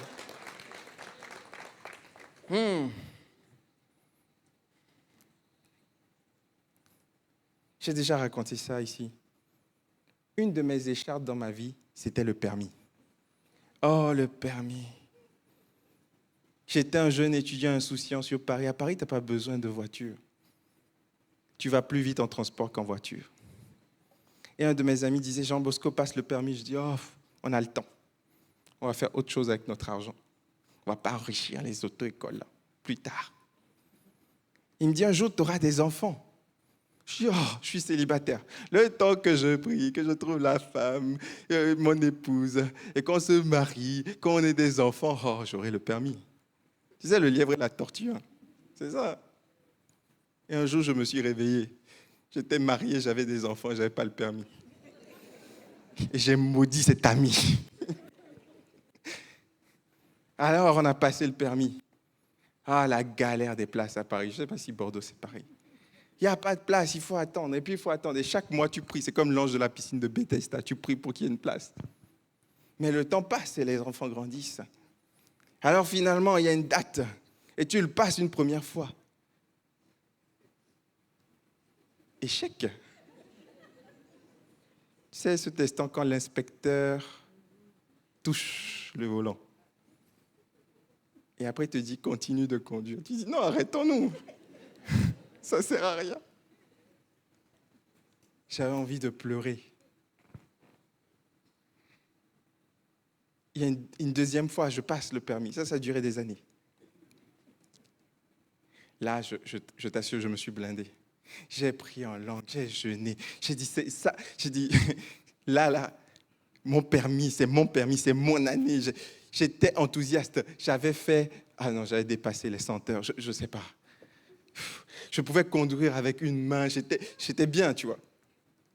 Et puis j'arrive. Tu connais le stress de l'enjeu? J'arrive, je sais conduire, mais le stress, et si tu rates ton permis, et si tu n'y arrives pas, et le stress m'a fait me déconcentrer de la route. Et à un moment donné, je n'ai pas vu un panneau, et puis l'inspecteur touche le volant. J'allais maudire les inspecteurs de permis, mais on a une inspectrice ici, Angélique, donc je ne peux pas le faire. Que Dieu bénisse les inspecteurs de permis. Alors ma femme passe aussi le permis. Elle passe 3 fois, elle échoue. Et je dis, mais Seigneur, j'ai quand même fait des choses plus compliquées dans ma vie. J'ai fait une école d'ingénieur, j'ai créé une auto-entreprise, j'ai fait des choses plus compliquées dans ma vie. Et ce petit examen que des enfants de 14 ans passent, j'y arrive pas. Alors, on allait avec nos 3 enfants à l'école. Et Paris, c'est pas PMR, Paris, hein. On portait les poussettes. Oh, je ne vous dis pas la galère. Les poussettes, avant, après le culte. Et un jour, je prêchais un culte en commun très déjasé. 700 personnes. La présence de Dieu descend. On a vécu un culte extraordinaire. Je crois que c'était en 2018. Extraordinaire, 2017, je ne sais plus. Extraordinaire. La présence de Dieu était là. Les gens disaient, pasteur, on a vécu un moment extraordinaire. L'équipe pastorale était contente. Et à la fin, on sort du théâtre avec nos poussettes. Il s'est mis à pleuvoir. Nos enfants étaient fatigués, pleuraient. Alors je portais Jason avec une main, la poussette de l'autre. Et ce jour-là, j'ai pleuré sous la pluie. Heureusement, quand tu pleures sous la pluie, on a l'impression que c'est la pluie. Mais ce sont les pleurs. Et quand je suis rentré chez moi, le diable m'a dit, pasteur de pacotille, tu n'es même pas capable de prendre soin de tes enfants. Je suis rentré, je me suis couché, je me suis mis à pleurer. J'ai dit, Seigneur, pourquoi? Et Dieu m'a dit, c'est une écharde. Je te laisse cette écharde parce que tu as fait une prière. Tu as dit, Seigneur, fais de moi un bon pasteur. Alors pour être un bon pasteur, tu dois échouer et être humilié parce que tu dois prendre soin des gens qui échouent et qui sont humiliés. Si tu réussis tout, tu vas être comme Pierre. Oh, un petit permis, quelqu'un vient avec son problème. Oh, je n'ai pas le temps pour ces problèmes-là, tu vois. Le Seigneur veut utiliser l'endroit de ta faiblesse pour mettre sa force. Alléluia. Alors oui, j'ai échoué, mais je n'ai pas échoué parce que j'ai réussi là où Dieu voulait qu'on réussisse. Il faut redéfinir l'échec. L'échec, ce n'est pas rater un examen. L'échec, ce n'est pas rater un boulot. L'échec, ce n'est pas c'est de ne pas avoir, c'est de ne pas être pauvre, avoir des moyens limités. Non, c'est pas ça l'échec. L'échec, c'est de rater l'objectif de Dieu. Alléluia. Alors, Paul était moqué. 2 Corinthiens 10, on le moquait, les super apôtres, les faux prophètes qui venaient tourner autour de Corinthe disaient « Ses lettres sont sévères et fortes, mais sa présence corporelle est faible. » Il n'a pas de charisme. Tu connais le charisme, la verticalité, les power poses et tout ça? Non, Paul. Et Paul a commencé sa lettre dans le verset 8 du premier chapitre en disant « Les amis, vous ne savez pas le prix que je paye. Je suis peut-être voûté aujourd'hui, j'ai peut-être mal, mais j'ai été lapidé à mort. Vous me voyez dans ma faiblesse aujourd'hui, mais vous ne savez pas le prix que je paye. Mes frères et sœurs, ne jugez jamais les autres frères et sœurs qui souffrent. Quelquefois, on ne sait pas le prix qu'ils payent. On ne sait pas ce qu'ils ont vécu dans leur enfance. On ne sait pas les souffrances qu'ils ont subies. Vous ne savez pas. Et quelquefois, on juge trop facilement. On est des donneurs de leçons. On est là à dire ce que tout le monde doit faire. Que le Seigneur nous remplisse d'humilité, de sensibilité. Alors Paul a prié. La 3e fois, il est venu. Il a dit, Seigneur, comme Jacob, je ne te lâcherai pas tant que tu ne m'aies parlé. Et là, Dieu va lui dire, c'est pour que tu ne sois pas enflé d'orgueil que j'ai laissé cette écharde. Dieu n'est pas contre la force. Dieu est contre l'orgueil. Je vais le redire. Dieu n'est pas contre la force. Dieu est contre l'orgueil. Dieu n'est pas contre le fait que tu sois fort financièrement, fort socialement, fort dans ta santé, que tu sois fort, que tu aies de l'énergie. Dieu n'est pas contre ça, il veut ça. Mais lorsque Dieu sent que tu peux t'éloigner de lui, il permet qu'il y ait des faiblesses qui subsistent pour que tu comprennes que tu n'es pas tout puissant. Regardez les gens qui ont tout réussi. Ils sont imbuvables. Ouais, je suis un self-made man, je me suis auto-fait. Vous connaissez des patrons comme ça? Aïe, aïe, aïe, aïe, aïe. Il sait tout, il peut tout, il a tout. Aïe, aïe, aïe, aïe. Et je vais le dire, vous le répétez à personne. Il y a aussi des chrétiens comme ça. Oh oui, ils savent tout de la Bible. Ils connaissent tout. Ils ont la révélation parfaite, la doctrine parfaite. Ces chrétiens-là, ils pensent qu'ils vont être seuls au ciel. Oh, les autres églises, ils ont une fausse doctrine. Hein. Ils font pas ça bien. Hein. Oh, waouh. Il faut qu'on te recrute pour faire la police à l'entrée du ciel. Bah oui. Toi, tu as tout compris. Bon, pardon. On m'a dit que je parle trop directement. Je vais parler en nuances. Je me tais. Chut. Non, je me tais. Quelquefois, on peut être enflé d'orgueil. Et Dieu dit à Paul, à cause de l'excellence de la révélation que tu as reçue, si je ne laisse pas une marge de faiblesse en toi, je vais te perdre.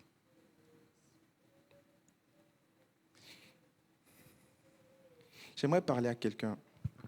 Ce message est vraiment prophétique pour quelqu'un ce matin. Et si ta faiblesse était permise par Dieu pour un but? Et si ton sujet de prière inexaucé était inexaucé pour un but plus glorieux que l'exaucement? Et si ce que je n'ai pas était le moyen de Dieu pour me sanctifier et me faire ressembler à lui? Dieu n'est pas contre la force, il est contre l'orgueil. Et Dieu a dit, Paul, avec tout ce que tu as accompli, tout ce que tu as réalisé, je suis obligé de te mettre une écharpe. J'aimerais parler à un homme de Dieu, une femme de Dieu, un chrétien qui sert Dieu depuis tellement longtemps, mais il y a comme des zones où Dieu n'agit pas. J'aimerais te dire de la part de Dieu ce matin, arrête de te morfondre. Arrête de penser que tu es coupable ou c'est parce que tu as mal fait quelque chose. Dieu dit, c'est moi qui permets cette écharde-là parce que je veux te maintenir dans l'humilité. Peut-être que tes enfants ne sont pas à Christ et tu te morfonds, tu te dis, qu'est-ce que j'ai mal fait? Tes enfants sont dans le monde, ils vivent une vie pécheresse. Tu te dis, qu'est-ce que j'ai raté dans mon éducation? Dieu veut te dire ce matin que tu n'as rien raté, mais tu dois prendre cette situation comme une écharde pour croire que là où tu ne peux pas faire, Dieu peut faire en toi. Dieu peut faire au travers de toi. Là où tu te sens faible, là où tu te sens fragile, là où tu te sens faillible, Dieu va venir déposer sa force à cet endroit-là. Alléluia. On raconte l'histoire de deux évangélistes. Dans une église, ils ont fait une réunion d'évangélisation. Et ils ont organisé des groupes pour aller sortir, évangéliser, faire du porte-à-porte. Et dans cette église, il y avait un bègue, quelqu'un qui avait du mal à parler. Bonjour, je m'appelle Samuel. Mais Samuel était un chrétien motivé.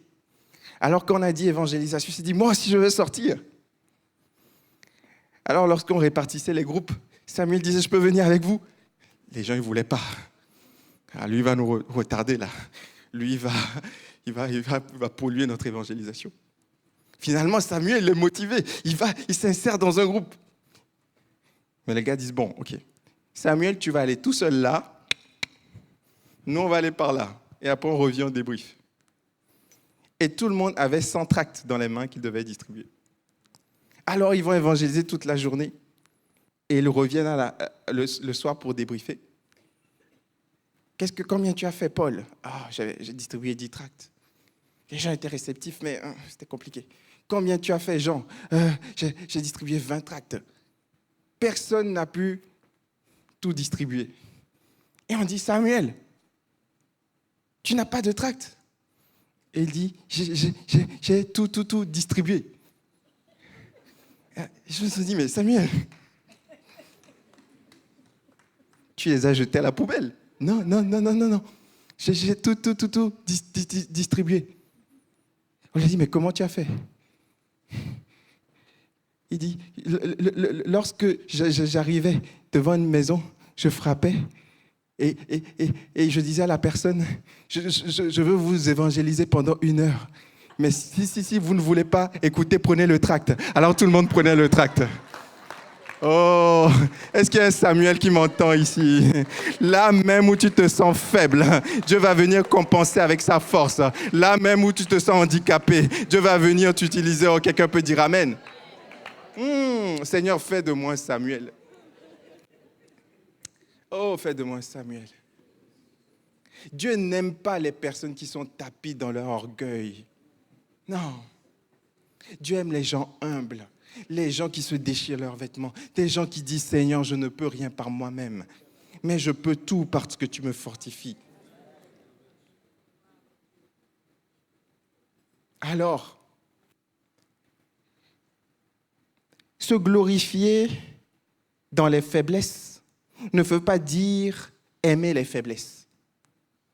Quand Paul dit « je me plais dans les faiblesses », comprenez le contexte. Paul était en train de dire « les amis, moi aussi je peux me vanter de mes réalisations. Moi aussi je peux dire tout ce que j'ai fait, tout ce que Dieu a fait au travers de moi.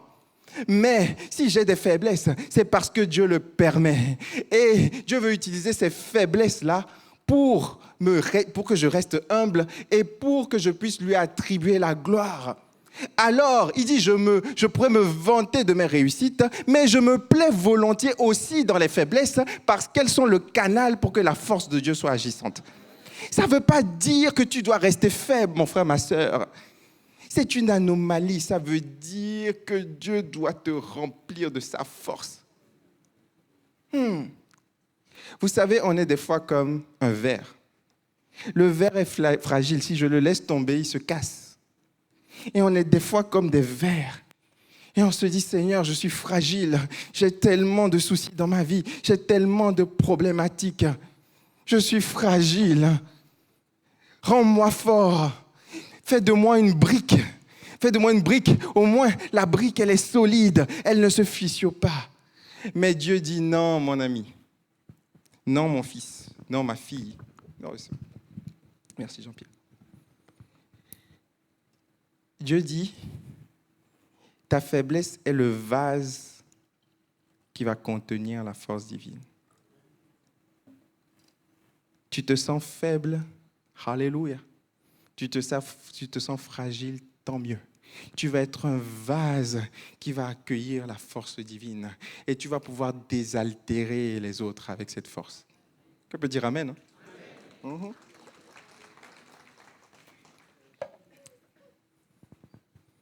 Alléluia. J'ai bientôt fini, les musiciens peuvent s'approcher. 2 Corinthiens 3:5. Je ne dis pas que nous soyons capables, par nous-mêmes, de concevoir quelque chose, comme si cela venait de Dieu. Mais notre capacité vient de Dieu.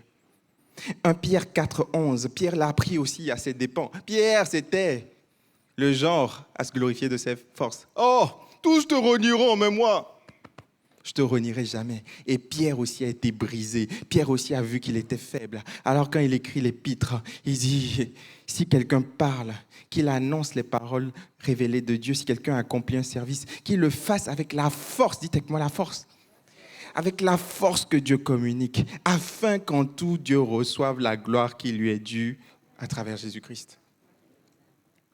Quoi que tu fasses, fais-le pour la gloire de Dieu. Alléluia.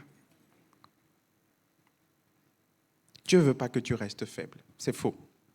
C'est faux.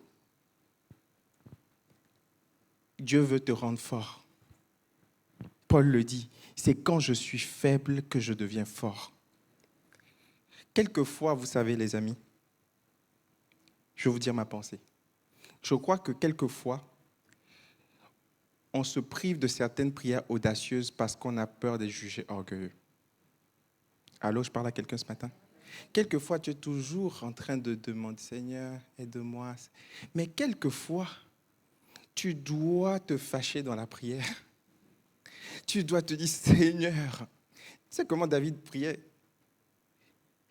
Les psalmistes priaient des prières, brise-leur les dents. Ils laissaient leurs émotions se manifester. Quelquefois, tu dois dire, non, ce n'est pas normal. Mon corps est le temple de Christ.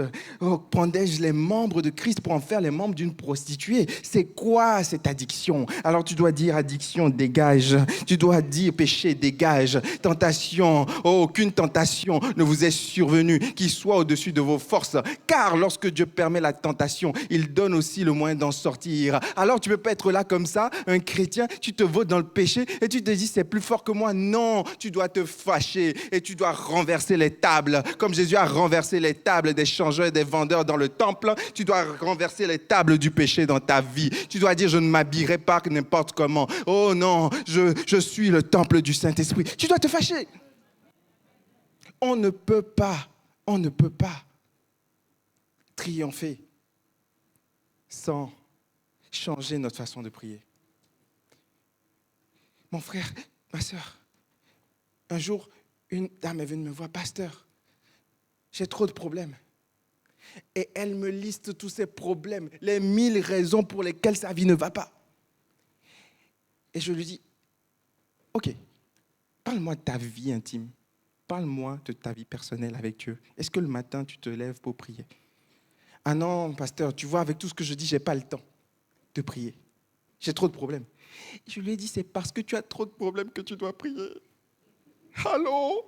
Tu as tellement de problèmes que tu ne peux pas te permettre de sortir comme ça. Il y a une pluie torrentielle qui est dehors, tu sors sans parapluie.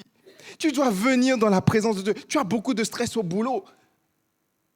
Ne va pas te vautrer devant les films, les séries pour te décontracter le soir et repartir. Non, tu dois engager un temps de prière le matin. Tu dois dire, Seigneur, aujourd'hui je compte sur toi. Montre-moi le moyen, montre-moi le dossier, montre-moi ce que je dois dire à la machine à caper. Donne-moi l'intelligence, comme tu as donné l'intelligence à Betsaléel. Donne-moi la capacité d'exécuter toutes sortes d'ouvrages. Tu dois payer le prix. Jésus l'a fait. Il a passé toute la nuit à prier avant de choisir ses disciples. Alors, il y a un prix à payer, les amis. Il y a un temps de jeûne qui arrive. Je sais que certains ne sont pas très amis avec le jeûne. Je le sais. S'il vous plaît, jeûne un peu. Est-ce que tu peux m'aider à dire quelque chose? S'il te plaît, jeûne un peu, s'il te plaît. Un tout petit peu. Adapte, saute un repas. Il n'y a pas de formalisme. Alléluia, amen. Heureusement, on n'est pas comme les musulmans, il n'y a pas de formalisme. Mais il faut que tu payes un prix. Il faut que tu payes un prix. Il faut qu'on paye un prix ensemble. Je vais bientôt finir. Psaume 68, verset 29. Ton Dieu ordonne que tu sois puissant. Est-ce que quelqu'un peut dire avec moi, mon Dieu ordonne que je sois puissant? C'est un ordre. Dieu veut que tu sois puissant. Vous savez, on fait tellement l'éloge d'une pseudo-humilité aujourd'hui qu'il y a une forme de faiblesse. Jésus, un jour, il est descendu de la montagne. Il a vu ses disciples qui n'ont pas eu la capacité de libérer quelqu'un qui avait des troubles spirituels. Qu'est-ce qu'il leur dit? Oh, je sais, franchement, oh là là, je vous fais un peu de relation d'aide, je vais vous câliner, oh là, mes petits choux, c'est parce que vous avez eu des blessures intérieures. Non, il dit, race de vipères, jusqu'à quand vous supporterai-je? Oui, ton Jésus doudou, c'est ce qu'il a dit.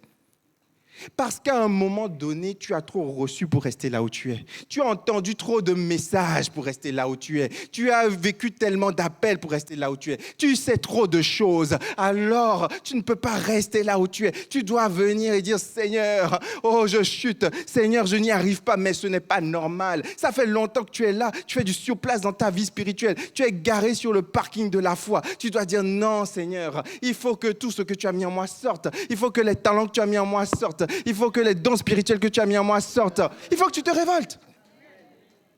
Je sais que quelqu'un n'a pas envie d'entendre ça, mais c'est la vérité.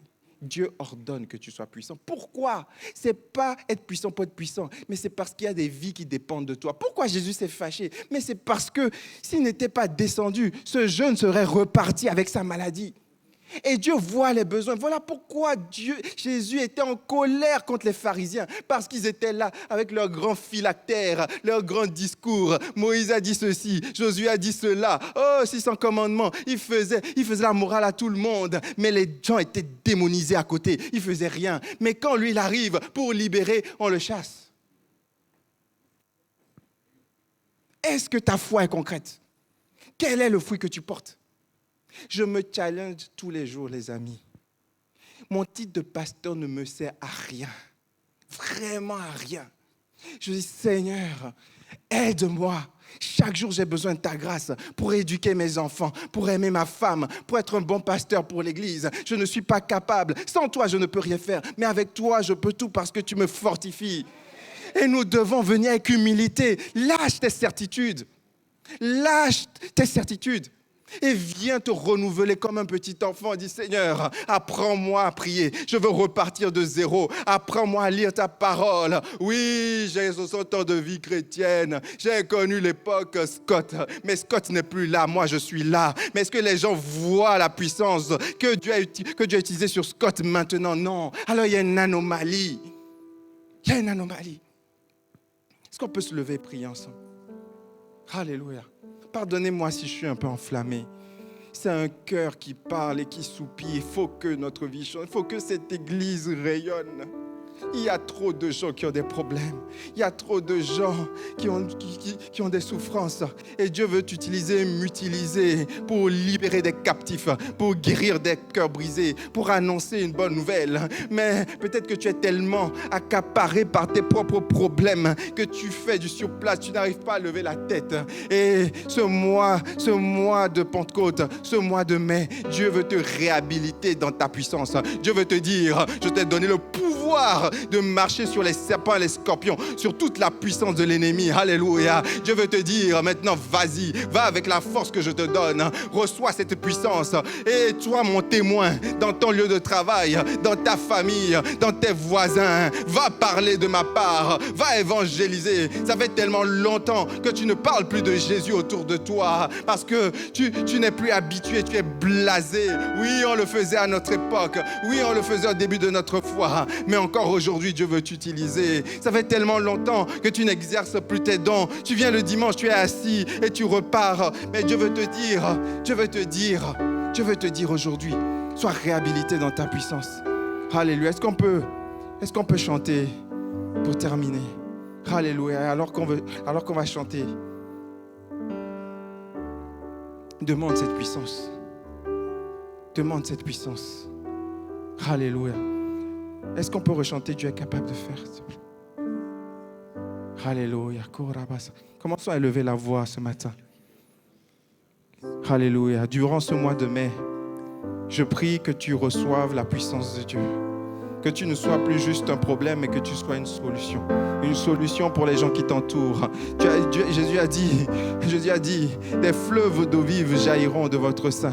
Ça veut dire que ce verre fragile peut être rempli jusqu'à déborder et peut être utilisé pour désaltérer. Le grain de sénévé qui est tout petit peut grandir et devenir un arbre sur lequel les oiseaux peuvent se poser. Le but de la puissance, c'est pas de l'orgueil, non. Le but de la puissance, c'est d'aider la faiblesse de quelqu'un d'autre. Oh Seigneur, étends ta main. Durant ce mois de mai, je prie pour une église fervente, une église qui ne regarde pas des films, des téléséries pendant des heures, mais quand il s'agit de prier, 5 minutes et on n'a plus rien à dire. Remplis nos bouches de toi, remplis nos bouches de toi. Une église avec des chrétiens, des jeunes qui vont pas traîner sur les réseaux sociaux, qui vont pas aller dans toute forme de divertissement, mais qui vont se mettre à part et qui vont jeûner, qui vont prier, qui vont se mettre à genoux chez eux. Je prie pour des familles qui vont sortir la guitare chez eux avec leurs enfants et qui vont commencer à célébrer le Seigneur ensemble. Viens mener une foi réelle, une foi vivante, une foi incarnée, une foi qui déplace les montagnes. Seigneur, donne-nous d'oser aller là où nous n'allions plus, là où nous étions découragés d'aller. Donne-nous d'oser à nouveau, donne-nous le zèle à nouveau, le zèle de ta parole, le zèle de l'évangile, le zèle de la prière, le zèle de l'évangélisation. Alléluia.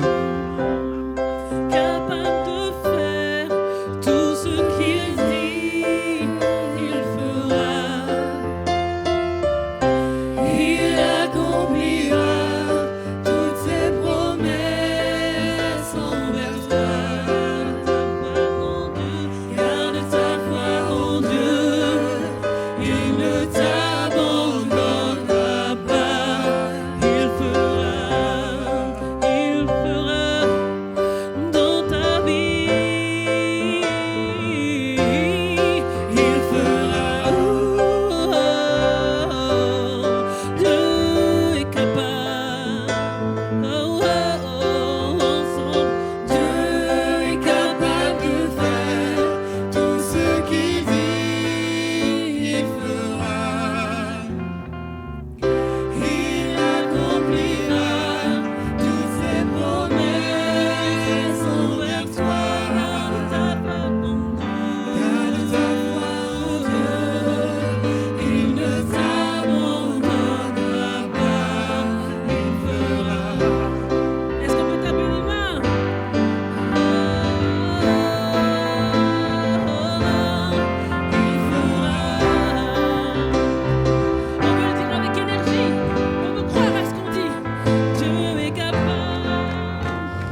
celui qui fera.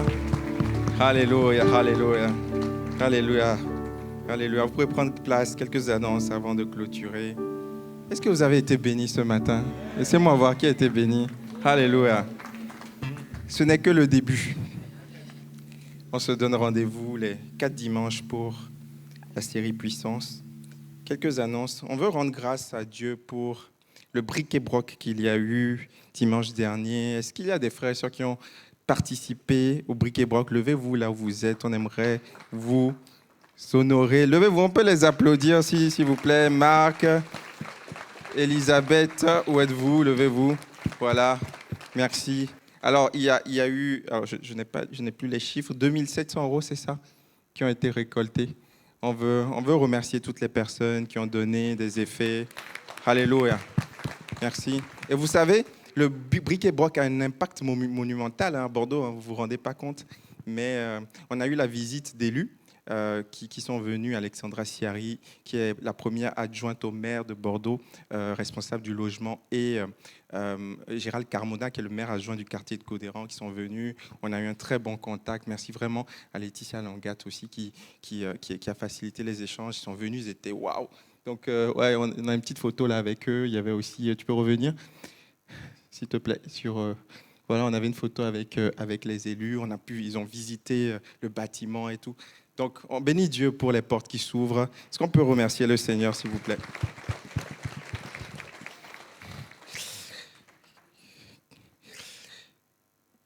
Quelques annonces. Donc, mardi soir, on va se retrouver à 18h15 pour la prière dans la salle annexe et à 19h30 pour la soirée chambre haute.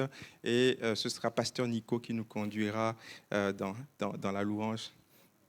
Je bénis Dieu, Pasteur Nico, pour tes temps de louange le mardi. Combien sont bénis? Amen. Donc, venez inviter des amis, inviter des gens qui ont besoin de ressourcement.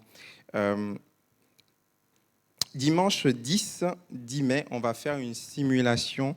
On va simuler l'alarme incendie. Donc, ce sont des obligations légales. Donc, à la fin du culte, on va faire comme s'il y avait un incendie, mais ne vous inquiétez pas, il n'y aura pas d'incendie. Donc, vous devrez juste suivre l'équipe sécurité pour aller au point de rassemblement. Donc, ce sont des simulations qui permettent de savoir comment l'auditoire se comporte lorsqu'il y a une vraie alarme d'incendie. Donc, passez le message autour de vous, que personne ne soit paniqué dimanche prochain. Donc, de 18 mai au 24 mai, on aura une semaine de jeûne et prière. On donnera plus de détails sur les formats dimanche prochain, mais ce sera certainement de l'eau la journée. On mange librement le soir. Mais s'il vous plaît, participez au jeûne. Si vous ne pouvez pas faire toute la journée parce que c'est trop difficile ou parce que votre santé ne le permet pas, sauter un repas, c'est suffisant. Mais c'est important de participer à cette dynamique-là. On ne fera pas de réunion exceptionnelle pour reposer les équipes. On verra peut-être si on fait un Zoom de prière. Mais merci de considérer ces moments, de commencer à préparer les courses en fonction. Samedi 23 mai à 14h30, il y aura une conférence des femmes. Est-ce qu'il y a des femmes en ce lieu? Des femmes qui sont en feu, des femmes fortes? Certains hésitent. Vous réfléchissez. Donc venez à la conférence des femmes pour repartir. Fortifié. Donc notre oratrice, c'est Florence de Holyfield, qui est nutritionniste depuis 25 ans. Donc elle apportera sur le thème « Comment se réconcilier avec son corps pour accomplir sa destinée ». Le corps des femmes est sujet à tellement de mutations, de transformations, des émotions. La femme est réglée, la femme elle vit la ménopause. J'ai appris il n'y a pas longtemps qu'il y a aussi la préménopause. Donc, il y a l'après-accouchement. Le corps de la femme, c'est vraiment une machine extraordinaire.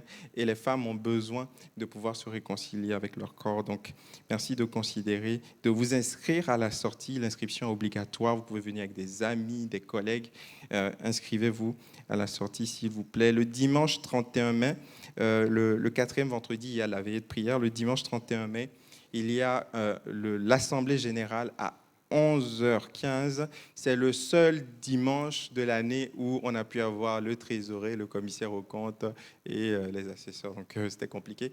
Mais ça tombe sur la fête des mères. Donc, pour pouvoir permettre à chacun de pouvoir déjeuner avec sa maman, on va avancer l'horaire du culte à 9h30. Merci de le noter. Et on fera l'assemblée générale à l'issue du culte à 11h15. Un mail sera envoyé cette semaine à tous ceux qui sont membres. Donc, si vous ne le recevez pas d'ici dimanche prochain et que vous êtes membre, merci de vous signaler au secrétariat. Et il y a également des procurations. Chaque année, on galère à réunir, à avoir le quorum. Donc, merci si vous n'êtes pas présent de laisser des procurations. Mais merci d'être présent au maximum pour vous représenter. Tous les départements de l'Église recrutent, donc les inscriptions sont au comptoir de l'accueil. On a besoin de musiciens, vous voyez qu'on fait beaucoup avec peu. On a besoin de gens à la technique, on a besoin de gens un peu partout. Si vous avez à cœur de servir Dieu, vous êtes baptisé, venez nous voir pour un entretien. On vous remercie pour les offrandes. Vous pouvez donner via le RIB qui est affiché par le QR code, ou vous pouvez aller sur le site églisebordeauxrepublique.com, rubrique donner, et faire votre virement. La deuxième offrande aujourd'hui est pour la rénovation.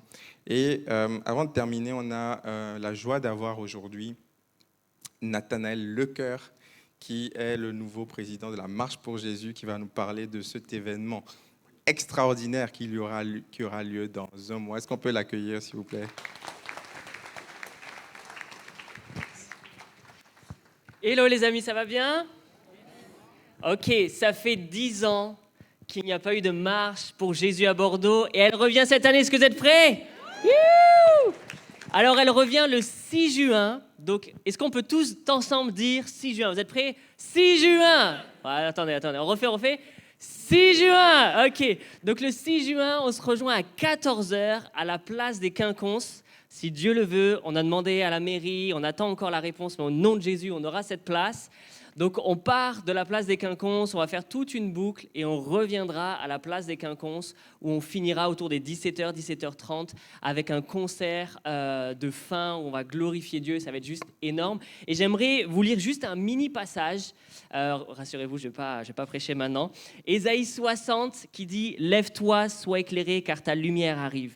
Et j'aimerais vous transformer cette phrase, ce verset, comme Dieu me l'a montré.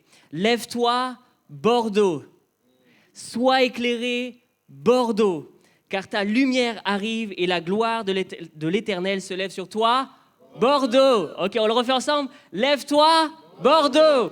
Sois éclairé, Bordeaux, car ta lumière arrive, Bordeaux, et la gloire de l'Éternel se lève sur toi, Bordeaux. Amen. Et je crois que cette marche, comme l'a dit le pasteur Jean Bosco, c'est un temps où on peut, avec ce feu, prêcher l'évangile, partager la bonne nouvelle, être cette lumière dans les ténèbres. Parce que les amis, je ne sais pas si vous avez vu, mais à Bordeaux, ce n'est pas toujours bien beau.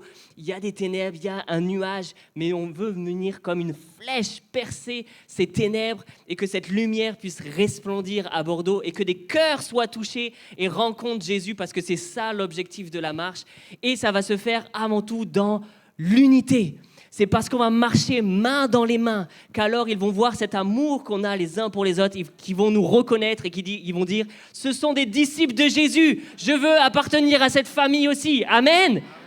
Donc vraiment les amis, on vous attend nombreux. Le 6 juin, ça démarre à 14h. Donc venez un peu plus tôt vers 13h. Et on va marcher ensemble, on va louer Dieu. Il y a normalement, si je ne dis pas de bêtises, une équipe ici de Bordeaux République qui sera sur un des camions pour louer Dieu, chanter, glorifier Dieu. Donc ça va être juste énorme. Donc venez avec des bannières, venez chaud, échauffez-vous parce qu'on va danser dans les rues et ça va être juste merveilleux. Amen. Est-ce que j'oublie des infos ? La table. Venez donc à la table parce qu'effectivement, regardez, on a des beaux nouveaux t-shirts, des nouveaux designs. Ah oui. Et on a besoin, comme vous le savez, comme tout événement, ça coûte de l'argent. Donc, on a besoin de vous pour financer cette marche. Venez prendre vos t-shirts. On a aussi la possibilité de faire des dons. On a besoin de vos dons. Laissez le Saint-Esprit parler à vos cœurs pour savoir quel montant donner. On a besoin de ça aussi. On aura tout le matos, tout ce qu'il faut, toutes les équipes forcément qui demandent un certain montant. Donc, on vous attend à la table juste derrière. Prenez vos t-shirts, faites des dons. Si vous avez à cœur d'être bénévole aussi, on a donc besoin d'évangélisation. forcément. Je pense que là, le message était assez clair. On a besoin d'ouvriers dans la moisson. Donc, si tu as à cœur d'évangéliser, si tu ne sais même pas comment faire, viens, on va t'apprendre. On pourra distribuer des flyers, prier pour les passants. Et ça va être juste merveilleux. On a des besoins aussi en termes de sécurité. On a besoin d'au moins, je pense, 30 à peut-être 50 personnes en sécurité qui vont venir coordonner la marche, les camions, etc. Goodies, on est pas mal. Et je pense, et logistique. Et on a besoin un peu de monde dans la logistique. Donc, venez au stand. On vous attend. On va pouvoir vous inscrire, etc. Et on se rejoint le 6 juin. Merci les amis, soyez bénis.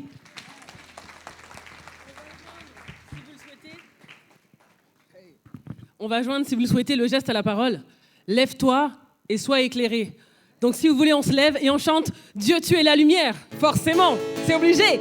Hey, tu viens m'éclairer. Wouh. Et 1, 2, 3, hey, 1, hey. Tu viens m'éclairer, Tu viens m'éclairer. tu viens m'éclairer, Tu viens m'éclairer. tu viens m'éclairer, Tu viens éclairer ma voix. tu viens éclairer ma Tu viens m'éclairer. tu viens m'éclairer, Tu viens m'éclairer.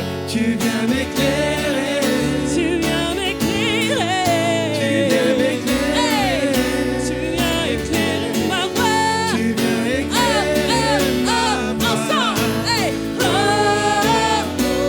oh, oh, oh, hey.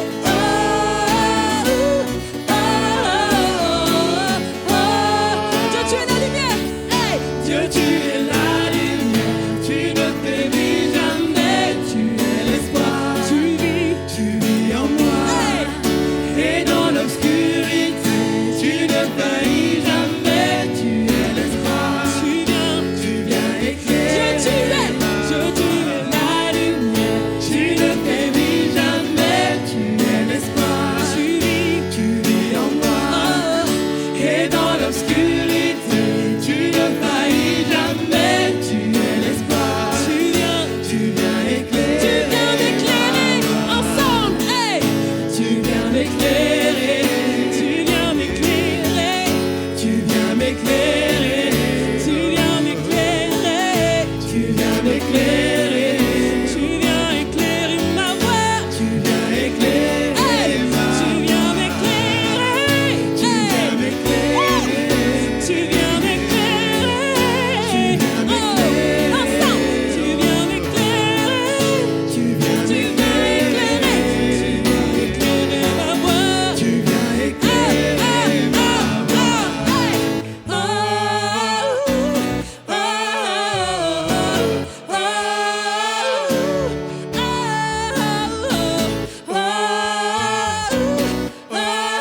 Tu viens éclairer ma voix. Amen. Soyez bénis. Et tous ensemble, le 6 juin, on va marcher pour Jésus. Bon appétit à tous, à bientôt.